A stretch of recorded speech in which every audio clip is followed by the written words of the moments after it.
it's Christy. Welcome back to my channel. Today I'm going to be making a card using Avery Elle's Party Fox stamp set, and I'll also be using the Echo Park Happy Birthday Boy 6x6 pad. So I've stamped my images out on some Copic friendly cardstock with Memento Tuxedo Black ink, and I'll be coloring with my Copic markers today. The first combination that I'm using is YR04, YR07, and YR09, and I'm going to use these to color in both of the foxes. I'm using a central light source, so that means the shadows are going to be on the backs of their bodies, so the direction that they're facing is going to be the lightest. So I started with the YR09 and laid in my shadows on the smaller fox, and then I'm blending that out with the YR07, and then I'm going to fill in the rest of his body with the YR04. Because these are larger images, I decided to break it down in parts, so I'm working on his body first, and then I'm going to come back in and color the tail. So I'm going back to my YR09 and I'm going to put in a deep shadow right behind his tail. So you notice when I did his body it was a lesser shadow, but now it's behind him. So it definitely have much more of a cast shadow. So I went up a lot higher with that YR09. I'm going to color in the second fox exactly the same, except I'm reversing my light source. So now the shadow is going to be on the right hand side, since that's the back side of his body. And I also like to add just a little shadow on their muzzle, just to add a little bit more depth there. So I'm going to continue blending out with the YR07 and just get these guys all colored in. I think these images are super adorable. They've been sitting on my desk for the longest time, just waiting to be inked up and colored, and just due to other commitments I just haven't had a chance to use these, but since it was the Daily Marker 30-day coloring challenge on Instagram, I've been taking that opportunity to give some images some love that I haven't been able to get to for a while. This set was definitely in the top of my pile. So I am going to just finish up these little foxes, and then I'm going to move on to the rest of my images. I decided to add a little bit of orange to the flame on top of the candle, and then I'm just going to finish up this larger guy's tail. So if you guys haven't been participating in the Daily Marker 30-day coloring challenge, it's super fun. You should check it out for sure. A lot of times I end up just coloring these images and leaving them in a dish next to my desk, and I never get around to making cards for them, but I determined that this time I was going to actually make cards out of all the images that I've colored. So I still have quite a few to go, but I've probably made maybe 10 cards so far, so that's not too bad considering sometimes I did multiple days worth of images on one card to kind of make it a fuller scene card. So I probably have maybe 4 or 5 cards that I'm behind on, but I'll get to them. So I didn't get to film most of them, just a couple of them. I think actually only 2 of them, because I was mostly coloring late at night when the light wasn't good, but anyway. So I was using the YR000 and the YR00 to add a little bit of color to the white areas on the fox's body. I thought that would be something different than going for the typical warm or cool grays that I usually use for white. I just thought it would be something a little bit more different and look maybe a little bit natural. You know, it's kind of a creamy orange color. So now I'm going to move on to some of my accessories. So I'm starting with YG05, YG07, and YG09. And I'm going to color in the party hat on top of the little fox. If you remember the pattern paper that I showed you at the beginning, I am definitely coloring my images to match. I love to take some pattern paper as inspiration for my color palette, whether I use the pattern paper on the card or not. It's a great source to just try some different color combinations that you maybe wouldn't have thought of yourself.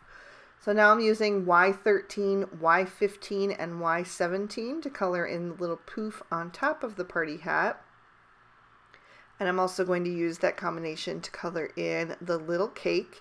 I usually like to do several different images with the same colors just to kind of spread that color throughout the card so you get little pops of it here and there.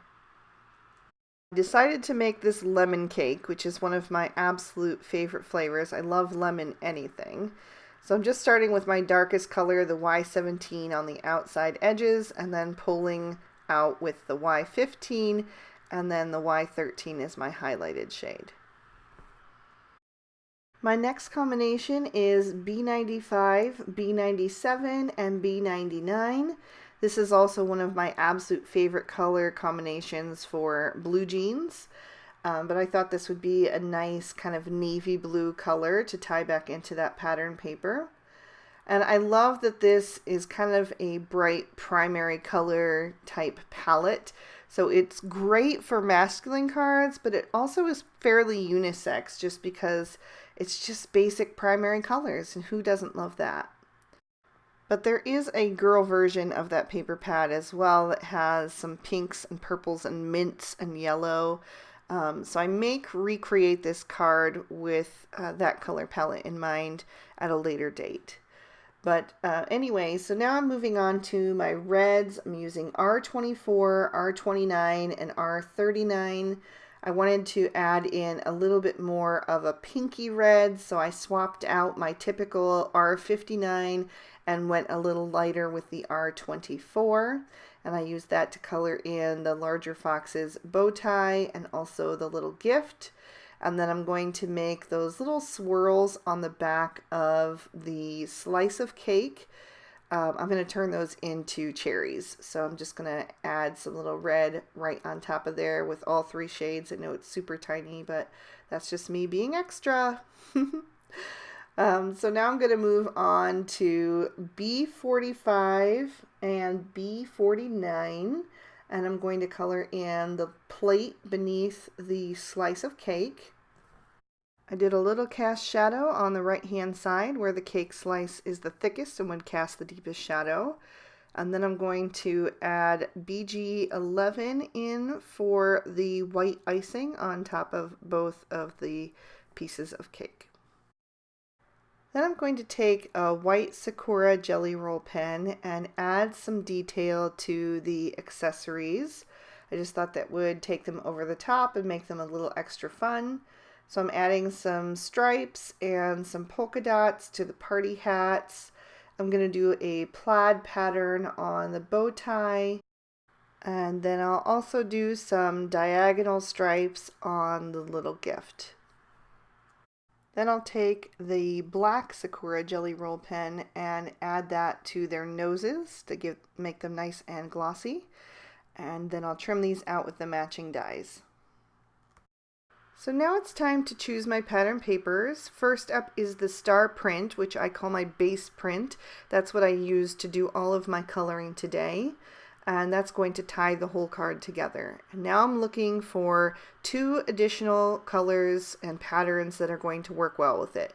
So first up I chose that diagonal turquoise stripe, and I'm looking for something else that's going to go well. And I found this scrap of navy blue with a really subtle print on it that I think is going to look really nice. I wasn't sure if I wanted to use the red instead, but I ended up sticking with the navy blue. So now that I have those, I'm going to trim those down and set them aside while I work on my background. I've got a piece of Bristol Smooth Surface cardstock and I'm blending on some Mowed Lawn Distress ink. And then I decided that I would rather stop and trim my piece down to the size that I want it so that I can get that nice buildup of contrastive color on the outside edge, which if you die cut after, you're going to lose all of that. So I'm just going to die cut that out and then come back and continue blending on that distress ink so that I can deepen up those edges. And by the way, that die cut is using the MFT Elegant Rectangles Dynamics. So I'm going to move that in kind of a semicircle pattern. I want to create almost a halo effect, so it's going to go up a little bit higher on the outside edge. I'm going to just clean up my work surface, and then I'm going to switch to tumbled glass. I'm holding my panel down in the center because I want to keep that part white. I'm kind of creating a central glow. So the blue is going to come down from the top and the green is going to come up from the bottom, and then the middle is going to be kind of that hazy blend of color that fades into white. I pop that into my MISTI so that I can stamp my sentiment. I'm using the one that says "You Party Animal," and I'm just using my regular Memento Tuxedo Black for that, but I did have to stamp it down a couple of times to get a good impression, so it's nice and bold. While I have my MISTI out on my desk, I'm also going to stamp on the inside of my card, and I'm going to use Lawn Fawn's Peacock ink for that. I'm going to stamp the smaller fox once again with a couple bits of confetti and the sentiment that says "Happy Birthday," and I did stamp that down twice. So now it's time to put my little scene together. I've got my largest fox popped up on some foam tape, and he's going to go first because I really want him to accentuate that sentiment. It's almost as if his little ear is pointing at the end there. And then the smaller fox, his little hat is kind of pointing at the U. It just pulls the whole scene together. And then I'm going to add in some accessory images on the ground around them, also with some foam tape. Then I'm going to give the little fox the party horn, and that's going to go in his hand. So I've got foam tape in the end where the little streamers are coming out, and then just regular liquid glue for the part that's going to overlap his body. And then for the slice of cake, I'm just putting down a little foam tape where it's going to need some extra support, and then adhering the rest of it with some liquid glue. So now that I've got all the pieces, I can start to assemble my card. I've trimmed down the largest print with the Lawn Fawn Stitch Rectangle Stackables, just to give it that nice stitching detail on the outside edge. And then the turquoise stripe, I just used my paper trimmer and trim that down into a rectangle. And then with the long blue banner, I used the Lawn Fawn stitch party banners to give it just that stitch edge at the bottom. So I'm going to layer those on top of my card base, and once I have those nice and straight, I can just smooth everything into place. I want to make sure that that turquoise is not peeking through the fishtail part of the flag. And then I'm going to peel off the release papers from the foam tape that I added to the back of my focal panel and line that up nice and straight on my card. And I wanted to adjust that just a little bit. I didn't feel like it was quite straight, so I just fixed that and then pressed everything firmly into place. And that is going to complete my card for today. There's another peek at the inside and an up-close look at all that white gel pen detail. So I think it turned out super fun, and I hope you guys enjoyed it. If you did, please be sure to give the video a thumbs up, and you can subscribe to my channel if you haven't already. I'm inching even closer to that 20,000 subscriber mark, and I'm super excited to get there. If you'd like to keep on watching, here's 2 extra videos I thought you might also be interested in. I also have playlists on pattern paper mixing and masculine cards and all that good stuff that you can check out. I hope you all have an absolutely amazing day. Bye-bye.